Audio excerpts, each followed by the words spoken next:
everybody, and welcome to I Can't Believe It's Not News, your favorite podcast about fake news. I'm Beth. And I'm Kelly.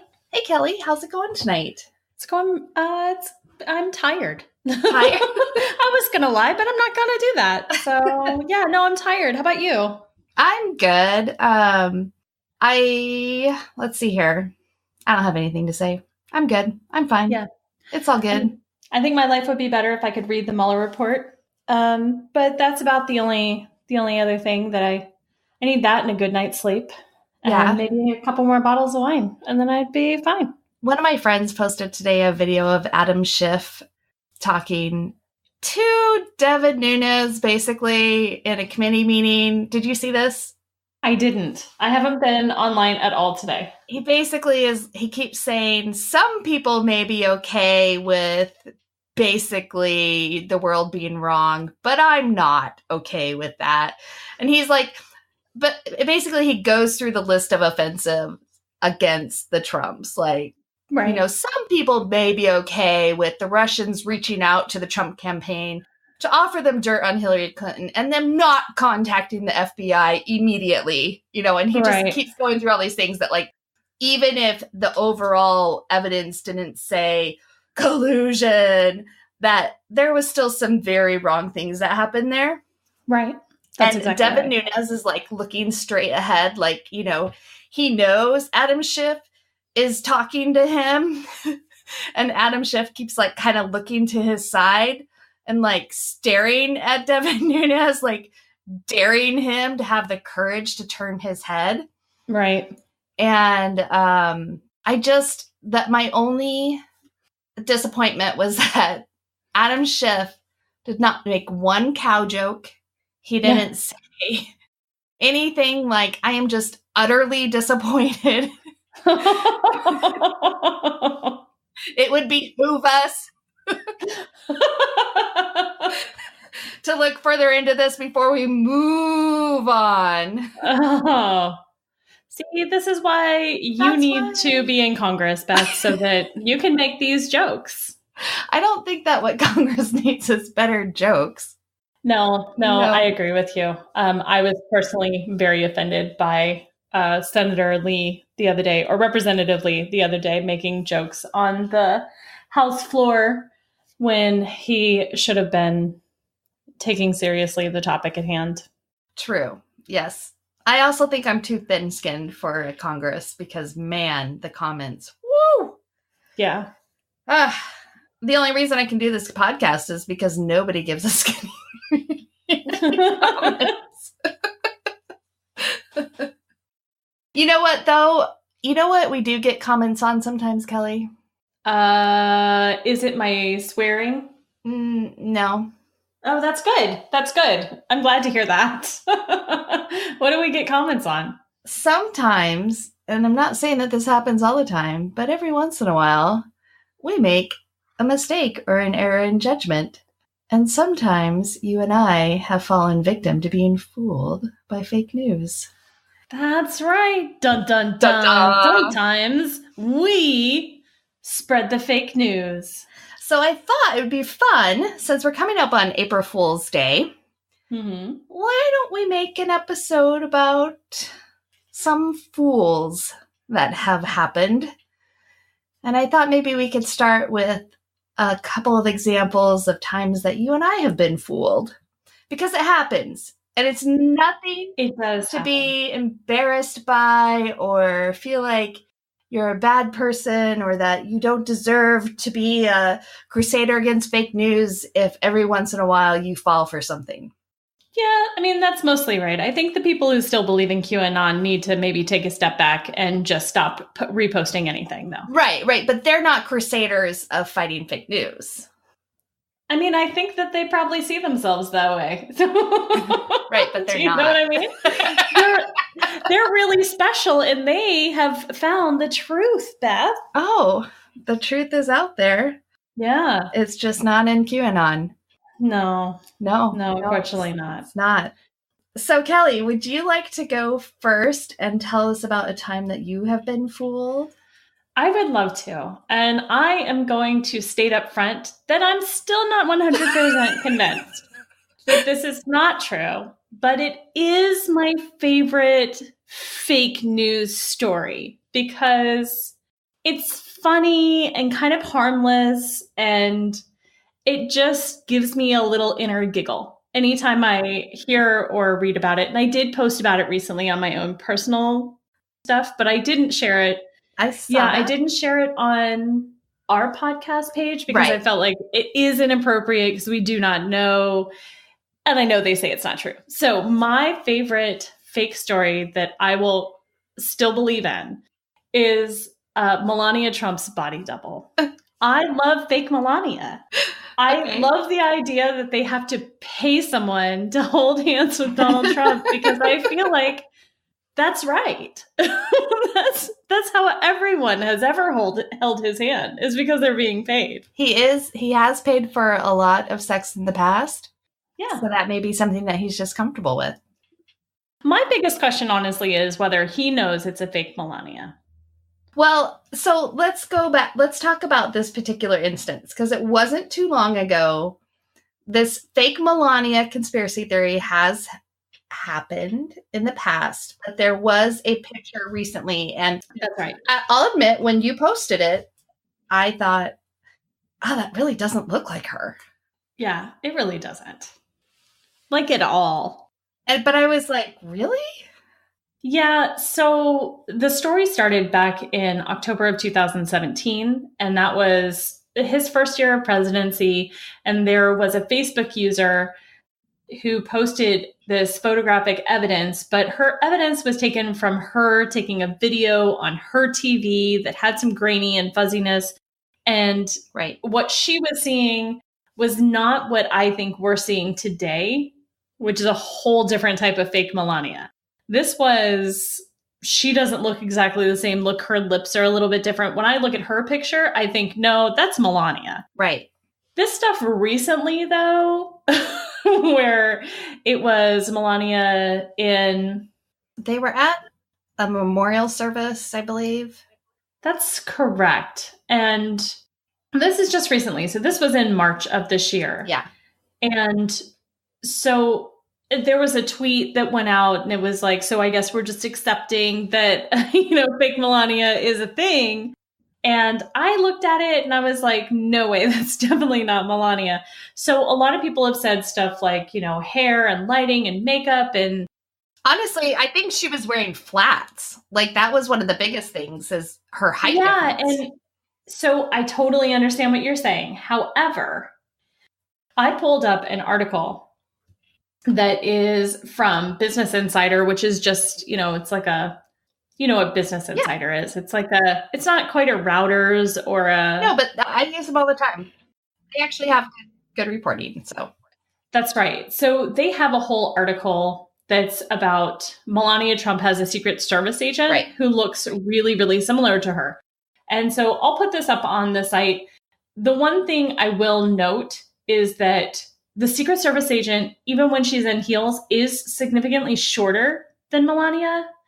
And of course, it's not on this article, but in my furious deep dive of digging and finding all of this information, I will find it again.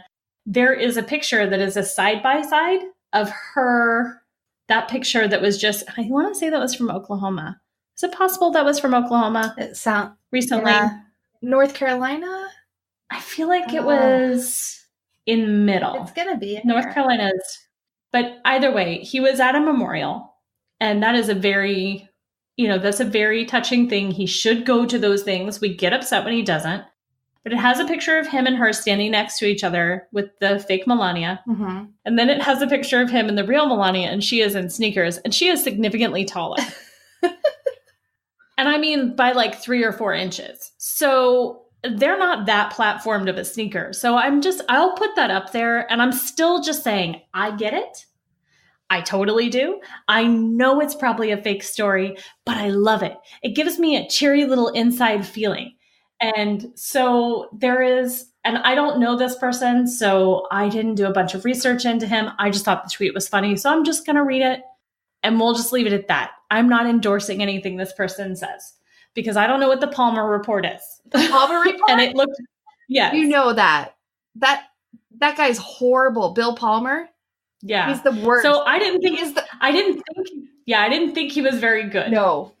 But this is funny. So I'm just, like I said, I'm not endorsing what he's saying. Right. I'm just saying this is a funny thing that he wrote. Everyone's allowed one funny comment. I'll laugh at some of Donald Trump's stuff because sometimes he's funny. Sure. That is the only thing he's ever been good at.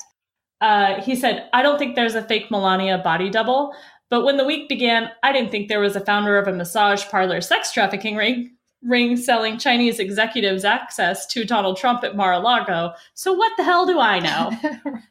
Right. So, like I said, I don't agree with him. But at the same time, we live in strange fucking times, guys. Yeah. And I mean, if the weirdest thing Donald Trump has is a body double for his wife, I think we're in a better place than we think we are. Now, just to clarify, they were surveying the tornado damage in Alabama. So we were both wrong. Thank you. Yeah, we were both totally wrong. They weren't at a memorial. It wasn't in Oklahoma. No. It wasn't in North Carolina. This is what the news cycle does to you. Okay. No, I thought that they were at a memorial of some kind because the picture is in a gravesite. Yeah, but it says they were surveying tornado damage. But I remember it being a memorial as well, so I don't know. Yeah, they were standing in a cemetery for sure. Yeah. It's weird. Okay. All right. So fake Melania was the conspiracy theory that got Kelly. And she's still not convinced it's not true, which I'm not. I'm gonna say I need you to come back to me, sweetie. I also have an example of a time I got fooled. And this is way back from the 90s. And this is something I believed for a long time. I like how you're like, nothing recently has fooled me at all, Kelly. I have to go so far back. There were scrunchies. There were scrunchies everywhere. No, I picked this one because it is just something I so believed. And I remember feeling scared.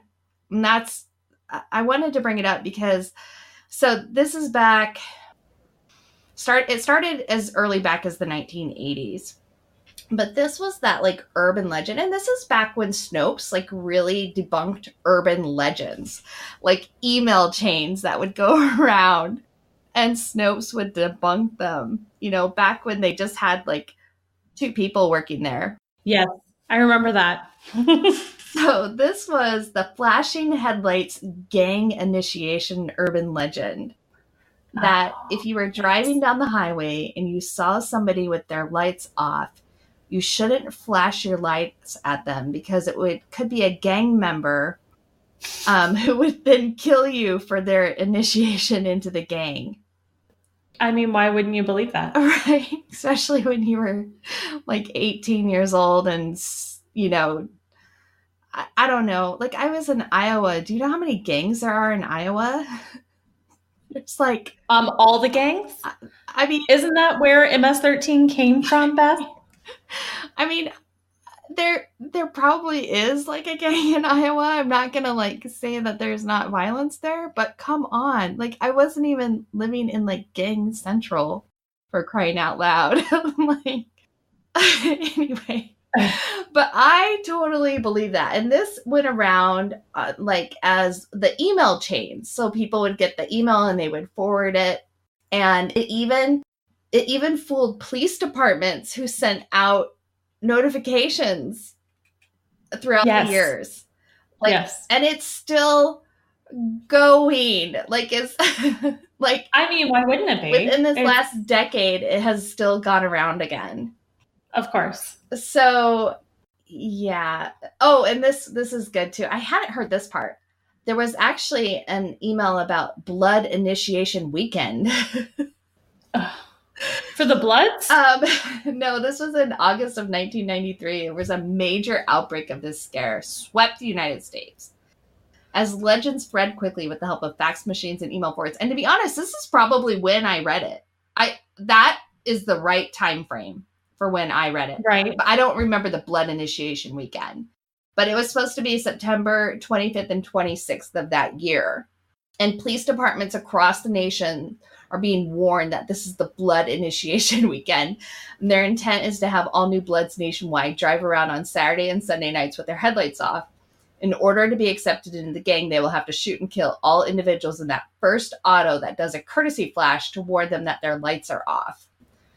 Oh, for goodness sake. Now, I bet that blood gang in Iowa was really ramping up. And then they were like, the police ruined all of our fun, man.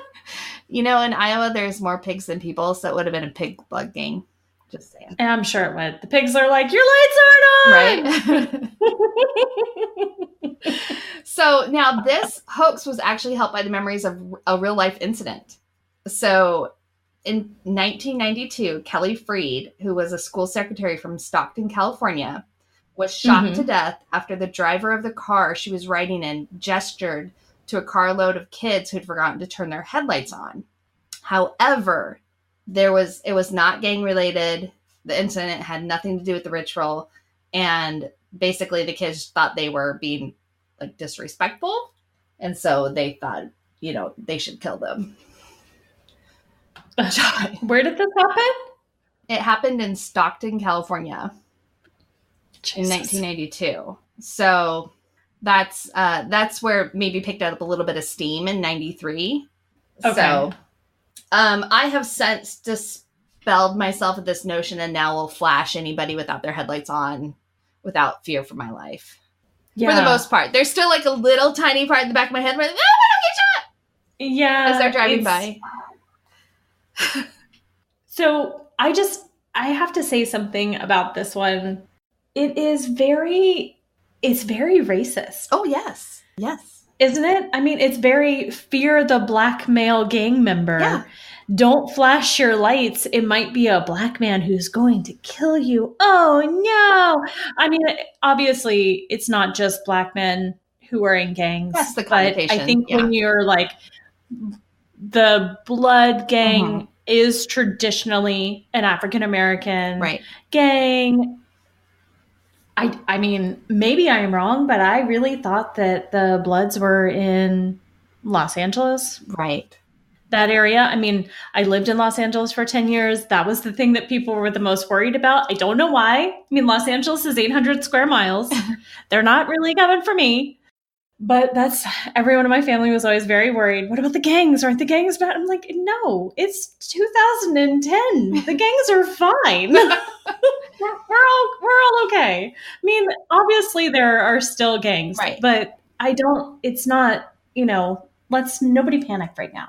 What stood out to me too, when I think about it, is it's devious in a way too, because it's telling you not to do something that could help somebody not get into an accident or save their life, because if they're driving without their headlights on and they don't realize it and they start like not being able to see something, it's a public safety hazard. So it's literally telling you to let people cause mayhem and accidents, yes. So it's like a double, and I don't know that the person who started this was that devious or that thoughtful to know, like, I'm going to cause more auto accidents by spreading this email chain.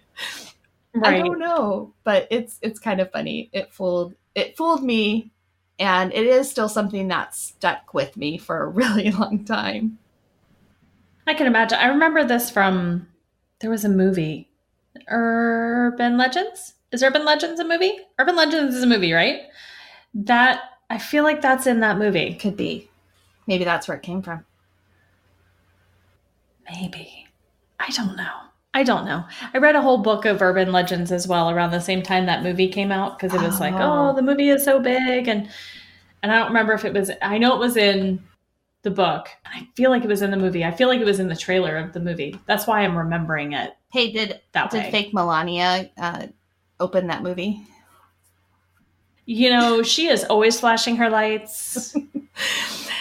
She's always throwing gang signs and flashing lights. Melania, she's got her finger on the pulse. So Kelly, it's kind of funny that what fooled me was talking about the Bloods, because I want to talk now about something that fooled everybody. And it actually has a pretty strong connection to blood. Now, oh, yes. This isn't the movie Twilight. We are not going to talk about actual vampires. No sparkly vampires? No sparkly vampires. Those are real. That was not what fooled us. So HBO just came out with a documentary, and there's actually 2 documentaries out about this, about Elizabeth Holmes. And podcasts and books and like everything you could want to find on this. There is someone somewhere who will tell you all about it. We're going to tell you all about it too. Yeah. The biggest fool of all fools of the foolery. Yes. So the documentary by HBO, which I did watch, is called The Inventor, Out for Blood in Silicon Valley. And it's about Elizabeth Holmes, who dropped out of Stanford to start a company that was going to revolutionize healthcare. And she started this company called Theranos. And she was touted as the next Steve Jobs. And at the height, she was valued by Forbes at being worth $4.5 billion. That's right. And then some things happened. Some things did happen. Oh my goodness. Do you remember some of those things that did happen? I do. So she wanted to revolutionize how you give blood. She wanted to go from doing a stick in your arm and pulling out lots of vials of blood to doing a finger prick and having to give very little blood in order to do these tests. And she has a very compelling backstory. I mean, she talks about how she was so scared of giving blood, and that this is one of the reasons that she wanted to do this. She wanted to help people who weren't getting access to tests because they were scared. And then she also talks about her uncle and how her uncle found out that he was sick and passed away. And she talks about how if people can find out sooner that something is wrong, then they can get the healthcare that they need. And then she also talks about affordability of the tests, that they wanted to make these tests easier. They wanted to make them cheaper. They wanted to make them available to everybody. And in her grand idea, she also wanted to make it so that you as the patient could order your own blood work, that you didn't have to go through a doctor. So for instance, if you thought, I have a thyroid problem, and your doctor said, no, you're fine, we're not going to test for that, you could go down to your corner drugstore and order the test for the thyroid blood test, pay a reasonable fee for it, and find out for yourself if something was actually wrong. So she had this very, very compelling, right, and like social justice, idea of like revolutionizing a real problem. She's not wrong in that. Right. This is a problem. There are 2 companies. There's Quest Diagnostics and LabCorp that dominate the blood test industry. That's the only 2 companies. And they can charge whatever they want because that's your only option. So, right. I mean, when you hear her story from her too, she's very compelling. And they would say, she would draw people in and they would feel like they were the only person in the room that she was talking to. And she convinced so many people to invest in her. That's right. She did. I will take a pause really quick to say she didn't convince a lot of people who knew about blood.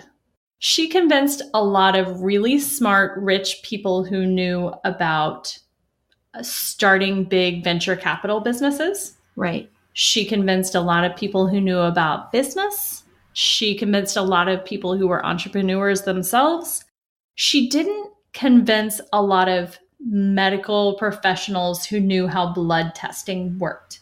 Because even her professor, there was a lady who was on who she was in her class, and she said what she originally wanted was to have this patch you could wear on your arm that would do this micro needling. It would find out what you're deficient in and then also provide the medicine. Right. So it would be this constantly monitoring. And she told her that's not going to work. And then she came back with this idea of the blood draw, this finger prick. And also told her that's not going to work. Right. And it seems like a lot of people who were familiar with what blood testing is tried to explain that this wasn't going to work, but she never deviated past, right, this is my grand idea and this has got to work. I believe it was Tyler Schultz who said this in the HBO documentary. And Tyler Schultz is the grandson of Charles Schultz, who was on the board of directors, really kind of like almost adopted Elizabeth into their family, really believed in her. Tyler went to work for her as a researcher on the blood side, and he became very instrumental in the downfall as well. But he said there was two worlds. There was the carpet world and the tile world. And the carpet world was where Elizabeth was a god. And that was the world, that was like the marketing world. Right. And then the tile world where the lab technicians were, that's where nothing worked. Everything was going wrong. Nothing, you know, so yes, you're right. She definitely didn't fool the scientists as much as she fooled everybody else. Now, right. They did work for her, and the company was like a company for 10 years? No, more than that. I think it started in 2004, and it went down. It all went downhill in like 2015 or 16. Right. But it wasn't and they got that contract. They got a contract with Walgreens to put this Theranos machine. And that was, I think, 2013. Right. And at that point, that's where she really started to fool people, because here, when she started the company, it was, hey, I have this idea. Let's see if we can make this work. Right. Right. Right. And then in 2013, by then, she was pretending that it worked when it didn't. Right. That's correct. They would do things. They would bring in, you know, investors or senators or people from the FDA, and they would put the box, the Edison is what it was called. Right. And they would do the blood draw, the finger prick. They would put their little sample into the box, and then they would take them out of the room to go to lunch or whatever and say, oh, the test takes about an hour. The lab technicians would run in, get the samples out, go back and do the testing on the regular machines in the back, bring it back, put it back in, and then they'd bring the person back in and pretend that the machine had run all these tests and give them their results. That's right. That is fraud. That's right. That's right. That's right. Yeah.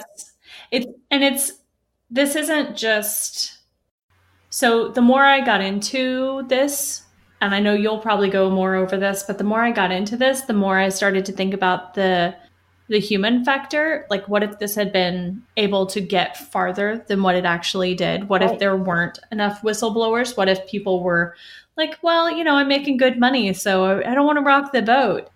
You know, we could be living in a very different place. She could be facing a lot more like involuntary murder charges. Right. She could have really hurt people to a point where she killed them. Right. And it would have been based on a lie that she was knowingly perpetuating. There's no way. There is literally no way she did not know that this machine did not work the way she said it did. Right. And to be honest, I wouldn't have a problem with her if she hadn't rolled it out and pretended it worked when it didn't.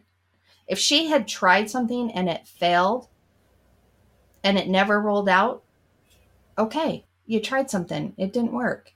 Yeah, that's how science works. Yeah, that's how science works. Like that all the time. Right. And that doesn't work. And you know what? Because that doesn't work, you move on and you make it better. Right. Or you do the next thing that is the next progression to making something that is more like what you want to make. Right. You have to just keep getting better. You can't just lie and be like, nope, this is it. That's the only thing this is. You know, one of the things that they talked about in the documentary was that they were really stuck on the size of the box, that it had to be this like really compact, like size of a bread box machine that ran these like 200 tests. And engineers kept coming back to her saying, can we make the box bigger? Because it needs to do too many things. We can't fit it all in this little box. And they were like, no, right. It has to fit in this box. And I think, if you think about the first computer, how big that was, mm-hmm. It was a room, right? In order to do something that in order to do less than our iPhones do today, right? So, and now it's gotten increasingly smaller and able to do more. But she wanted to start with the iPhone and not the room. That's right. Because she was obsessed with Steve Jobs. True. The iPhone was a very apropos comparison. Yeah, I mean, it really was, because she really was obsessed with Steve Jobs. Like, she started to dress like him. Right. There is a lot of conspiracy stuff out there, of course, but there's some stuff like there are interviews out there where she's not using that Elizabeth Holmes voice, that deep, she's got this very deep voice that people have said that's not her voice. That's not what she actually sounds like. And yeah, I mean, you can go more into it about the documentary, because I don't want to stop you on that, but there's plenty more where that comes from. I will say I didn't dig into the articles about her voice or about her hair or about her makeup, because I feel like that those things are there because she's a woman. Her appearance is there because she's a woman, but things like changing her voice and changing the way she dresses, so that she dresses in a black turtleneck and jeans, and that is very indicative of. She didn't wear jeans. Right, pants. Pants. She points that out. But she did, she does wear the black turtleneck. Yes. And I think, there's a lot to be said about creating an image. Yes. And I can definitely respect anyone who wants to create an image. However, if in the long run, all these characteristics make you look like a psychopath, then perhaps it's not, I don't care about how you look personally, but that charisma that she puts off, the sticking to the one particular goal, never varying, never straying from that path, never saying, well, this didn't work, so I'm going to try something new. That is such a very, this is my idea, it has to work, and I will kill anyone who gets in my way type of thing. That's a very psychopath type of mind view. And there's plenty of psychopaths who are in the corporate world. Right. And they can be very successful for those traits. Yeah. Yeah. So in the end, the SEC filed suit against her and the former president of the company. And it was cited as a massive fraud, and the value was dropped down to zero. And Forbes magazine had done this really big profile on her. And I remember that picture of her on the Forbes magazine in the black turtleneck and, the next Steve Jobs, and she's going to revolutionize healthcare. And, they interview the Forbes writer, and he shadowed her for months and interviewed her and did this big feature on her. And at one point she claimed that she didn't know they were writing an interview about her. And he was like, there's no way. He was, you can hear how personally upset he is about the lies and how he misled her, because I think he feels like she used him to elevate her status to get even more investors. Yes. Was he the one who wrote, I think I even found this article. He wrote the article about how she had fooled him. Yes. Yep. Yes, I did read that. I don't usually read a ton of opinion pieces when I'm doing the research for the podcast, but because he had done this interview with her before, and then he had to come back and be like, I don't. This is crazy how Theranos misled me. That's who it is. And he was from Fortune. Oh, I'm sorry. I said Forbes. Yes, it was Fortune. There might have been one from Forbes too. I mean, they're all over the place. Well, so Fortune had put her value, at 4.5 billion.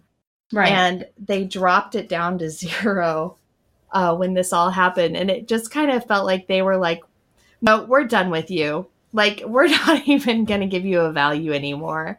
They were so mad. That's right. So mad at her.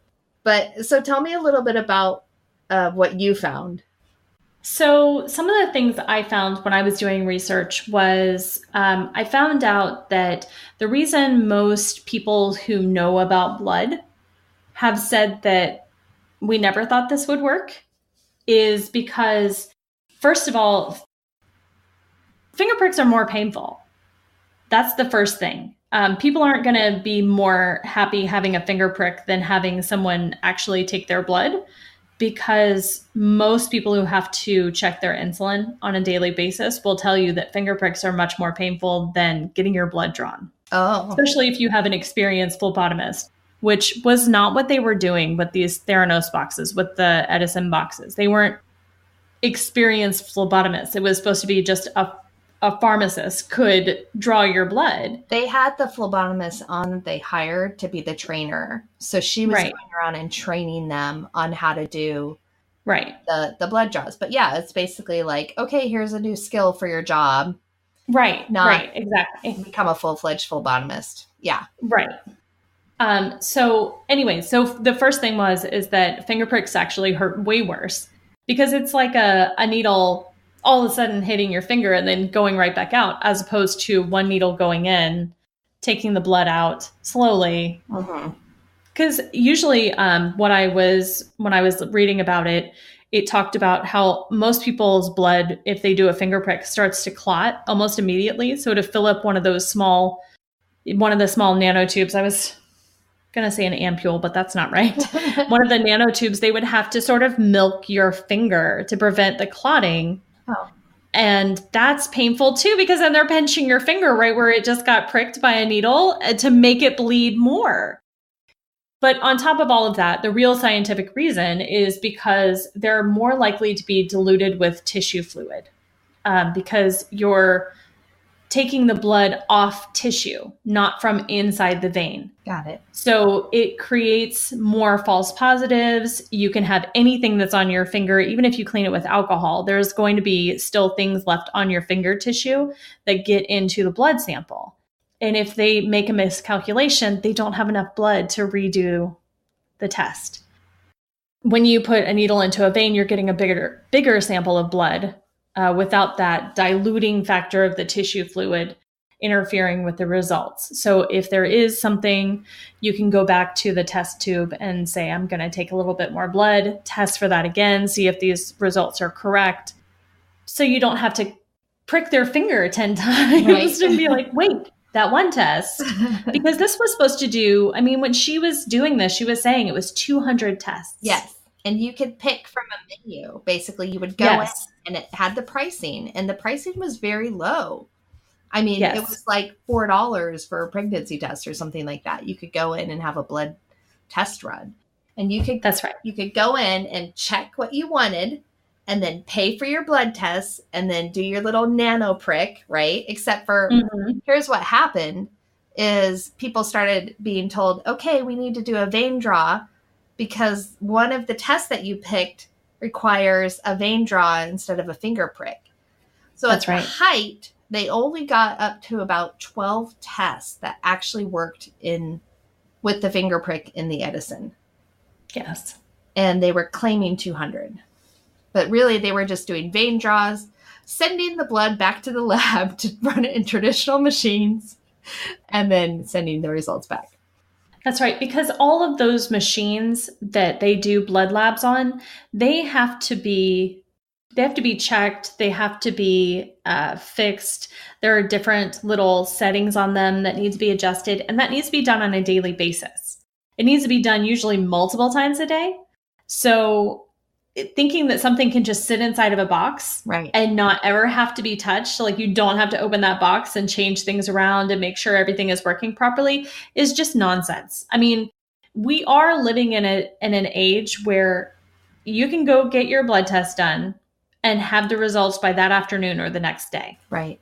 The Edison was not changing how fast you got your results. It was just changing where and how you got the results themselves. But if in the end you still had to do a vein draw, then you still had to go to the doctor. Oh, no, they were doing it at Walgreens. Oh, yeah. They were doing the vein draw. Yeah. That's the best, isn't it? That's exactly what you want, right?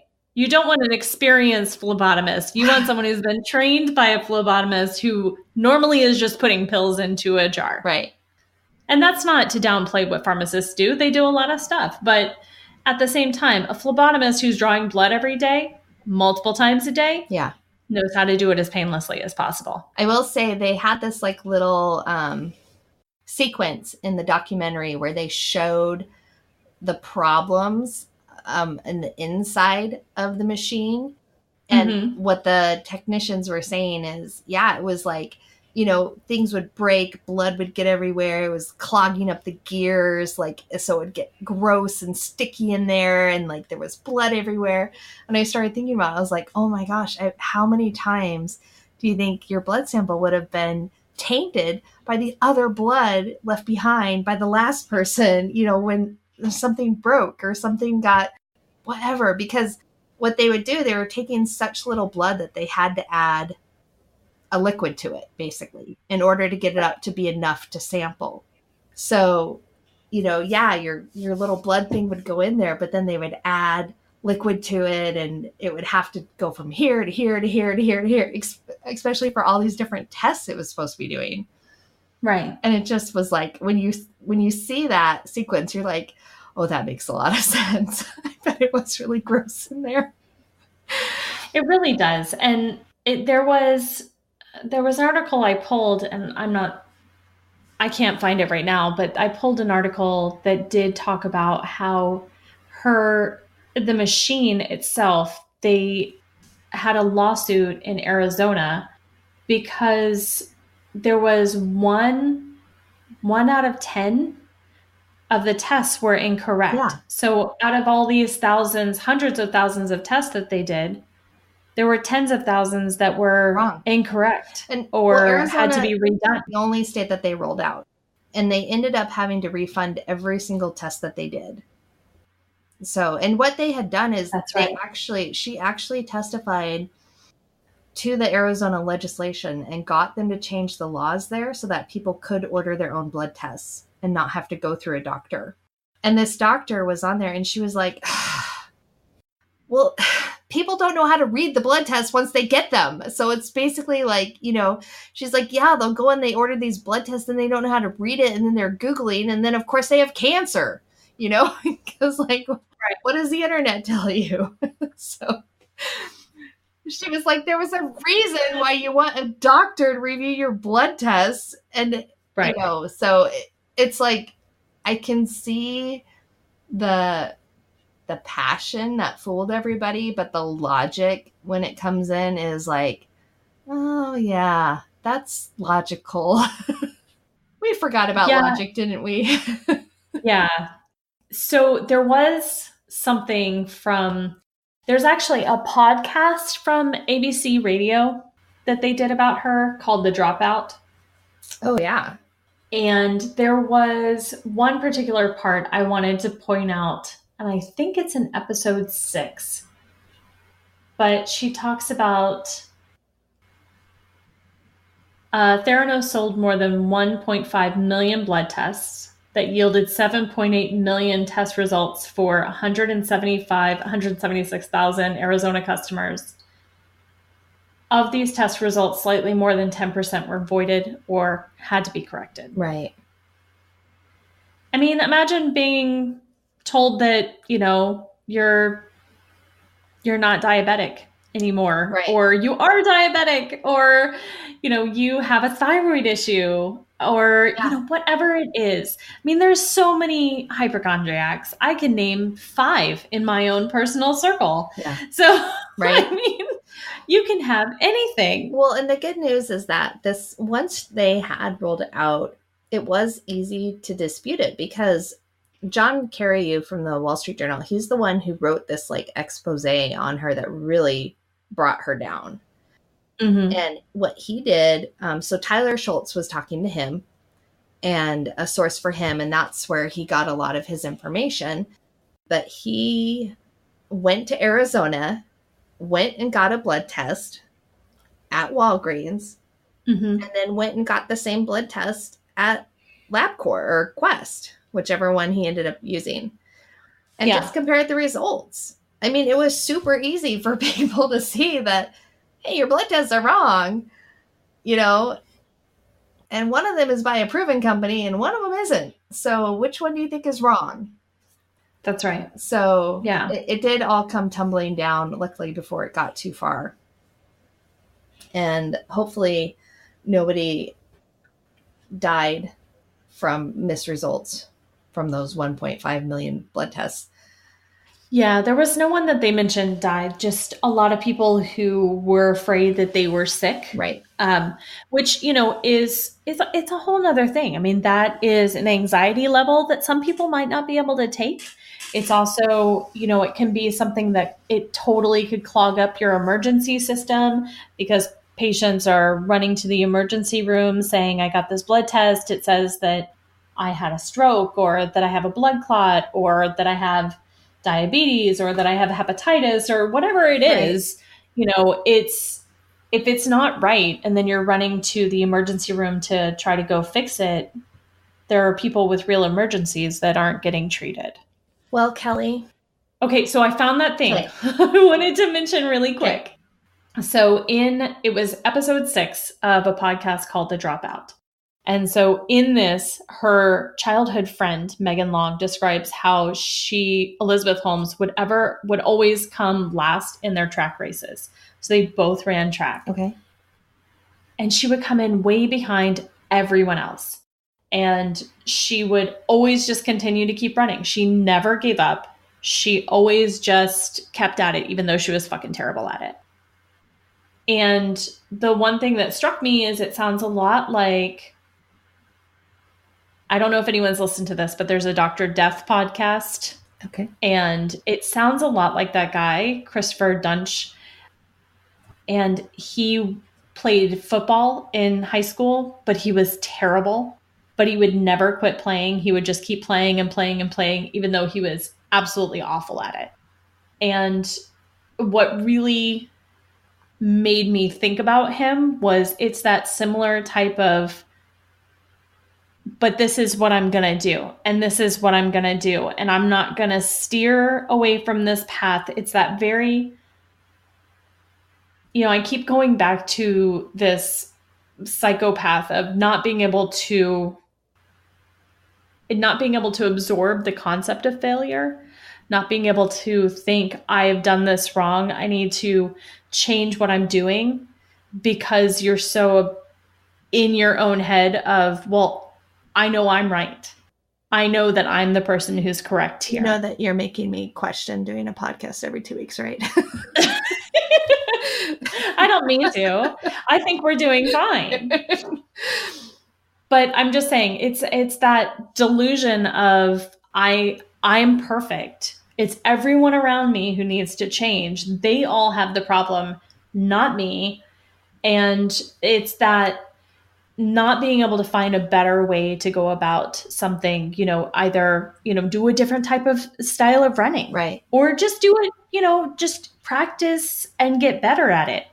But it's just that desire to fill one goal, even if it's completely unachievable, and not being able to accept that it just might not happen. Just to keep going and perpetuating this lie. There is something to be said for knowing when to move on, right? Yes. So I will say, I read an article about what she's doing now. And I think you found the same article. She's engaged now to a hotel heir. and feels like she's the victim. She's awaiting her trial in 2020 and could get substantial jail time. And it basically just feels like she was the victim, that she was trying to do something good for the world, and all these people just victimized her. And she's trying to start a new company. She has been barred from being the CEO of a company for like 10 years. So, but she's looking for investors for another new startup, and she's just moving on through life like nothing, like. Yeah, they only barred her for 2 years, I think, from making any more blood diagnostic tools, which is crazy. Because I think that they were already starting to work on something called a mini lab. Yeah. Well, the mini lab is that the Edison and the mini lab, I believe, are the same thing. Yeah. Yeah, that's what I thought too. But I don't understand how Theranos is even still a company. If you look on Twitter, they're still tweeting. Oh. They've been tweeting up until the end of last year, which is a little while ago, but it's not forever ago. It's certainly 2 years past the biggest scandal of this. And I think that that's very, very typical of any fraudster to think it is always, I mean, look at Trump. He always plays the victim. Martin Shkreli played the victim. Bernie Madoff played the victim. The guys from Enron, well, no, they didn't really. They just reveled in how shitty people they are. I mean, honestly, Enron can just go suck it. But, that guy, what is that guy, Billy McFarland from the Fire Festival? He played the victim. Ja Rule said that everyone suckered him. Billy McFarland was doing the same thing she's doing right now. He immediately went out and tried to start swindling more people and telling more people this wasn't his fault. It was everybody else's fault. That is just such a typical, and that's what I'm talking about, is that psychopathic belief that everyone around you has the problem. You're the one with the great idea. If everyone could just get out of your way and let your idea happen. Oh, okay. So really quick, I found this article. It is from February 20th of 2015. It's a little old, but I was like, yeah, this is dead on. So it says, in 5 easy steps, you can avoid being fooled by the internet. Because I want to leave our listeners with what we can do. Number 1. So these are some pretty easy steps, and these are things we've talked about. Number 1 is look into the source that you're getting your news from. So good reminder. Like, first step, Google the name of the website and the word satire, he says, just to see if it's been classified somewhere as a fake news site. Good tip. This one, the second one I really like. It's find a second reliable source. And this is very, very true. Because if you are Googling the keywords and it's only coming up on non-reliable sources, this isn't a real news article. That's right. And then step 3, check the facts. It lists Snopes, factcheck.org, PolitiFact, all good sites to check facts. Talks about step 4, spotting Photoshop. And they talk here about Pointer, has an article about detecting photos that have been altered. But the basics are pretty helpful. You look for odd coloring in the background, shadows and reflections that don't match the images, or the simple fact that a photograph is low quality, like pictures of Bigfoot. Right. Unless you think those are real. Are you trying to tell me that pictures of Bigfoot aren't real? Because I'll hear none of that sappy talkness. Okay, number 5. And Kelly, this is exactly what you were talking about. Share responsibly. Kind of what you were talking about. I'm gonna share fake Melania until the day it is proved conclusively false. Okay, so I'm gonna twist it 2 ways. So one is what he meant, which is share responsibly, in that, like, do it with the disclaimer if you're gonna share something that's like satire, which we've talked about before. But I'm also gonna say share in the responsibility of your actions, just like that's fair. What the people out there fooling aren't doing. So there's just a couple little tips for you to keep in mind on April Fool's Day of how not to get fooled by the internet by a foolster. A foolster. That's not a real word. A trickster? A trickster? Yeah. I think a trickster works. A foolster. Is that a foolster? Sure. I mean, we can make it happen. We could make that a word. You know what I realized is we didn't even get into the guy who killed himself with Elizabeth Holmes' story. Oh man. Yeah, there's a lot there. There's so much there, guys. That's why there's so many. Listen to the podcast, watch the documentary. It's very interesting. They are making a movie right now with Jennifer Lawrence is playing Elizabeth Holmes. Oh yes, I heard about this because they just need another movie, apparently. I mean, this story is so crazy. Well, the movie that Jennifer Lawrence is in is based on the book, Bad Blood. Yeah. And that's by the Wall Street Journal guy. Yes. That's the guy who broke the story. Right. And I haven't read that book, but oh my gosh, I might have to. It's a very interesting story. Yeah, there's just so much going on there. I mean, there is literally sex and blood, murder, maybe not murder. There's lots of blood. There's death. There's just maybe not murder. But there's lots and lots of money. And definitely her having affairs with. And you can't go liberal or conservative on this because she fooled everybody from the Clintons to Betsy DeVos and Rupert Murdoch. And the Koch brothers. All of them. It doesn't matter. This is not a partisan issue. Yeah, I mean, she took some pretty powerful people's money. Yes. So she did. I'm surprised that she's even still out there with any sort of reputation with some of the people that she made very upset. Because I think that there were a lot of people that put in $100 million, which is a lot of money. Even if you're a billionaire, that's a lot of money. Absolutely. Yeah. All right, lady. Well, hey, let's spread some jam. Let's do it. And it's your turn to go first. Yay, I'm so excited. So I wanted to go with my theme of thinking of Elizabeth as a little bit of a psychopath. So I looked for a book. Elizabeth Holmes, not Elizabeth, our former podcast host. Oh, no, of course not. She's lovely. And if she's a psychopath, she keeps it very well hidden. No, I was talking about Elizabeth Holmes. So I have not read Bad Blood, so I can't recommend it. But I have read in the past couple of months, I read a book called My Sister, the Serial Killer. Ooh. And that is by Oyinkan Brathwaite. And I apologize. I really hope I did practice saying it earlier. And I even watched a video to see her say her own name. I think I said it right. Nice. That is a tough name. But this book looks really good.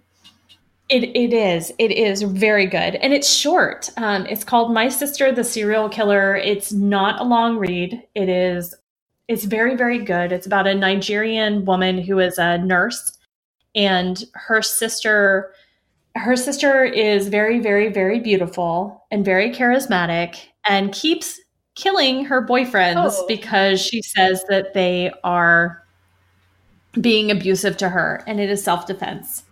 And except that it's the third time that it's happened. So her sister really starts to worry that maybe she's just killing her boyfriends. And then of course her sister starts dating the man that she has a crush on.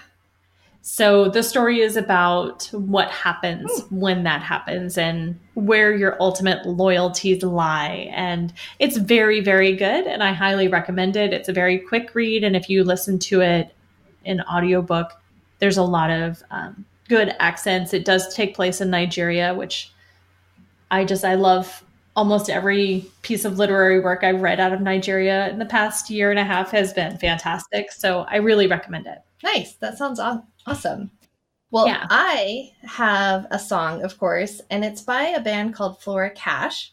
And they're pretty new to the scene, but they have this really great song out now called You're Somebody Else. And I was thinking about it in the Fools arena because the lyrics are like, you look like yourself, but you're somebody else, only it ain't on the surface. And you talk like yourself. No, I hear someone else. And now you're making me nervous. But so it just kind of, I felt like it fit with the whole Fools theme, but it's kind of cute. So this is a married couple. That's this band. And how they met is actually really cute. were commenting on each other's tunes on SoundCloud.